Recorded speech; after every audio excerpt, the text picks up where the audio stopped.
पाण्यावाचून जीवनाची कल्पना करता येत नाही. माणूस, प्राणी, झाडे, पक्षी सर्वांना जगण्यासाठी पाण्याची आवश्यकता असते. आपण दररोज पाणी पितो, अन्न बनवतो, स्वच्छता करतो, शेती करतो. या प्रत्येक गोष्टीत पाण्याचा वापर होतो. म्हणूनच म्हणतात जल हे जीवन आहे.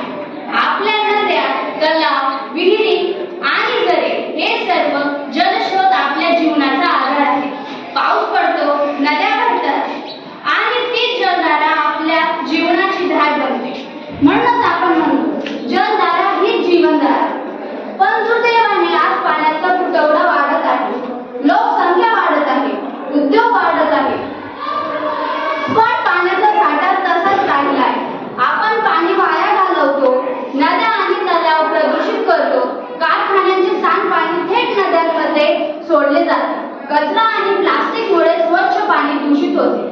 अनेक गावांमध्ये लोकांना पाणी आणण्यासाठी किलोमीटर चालावं लागतं.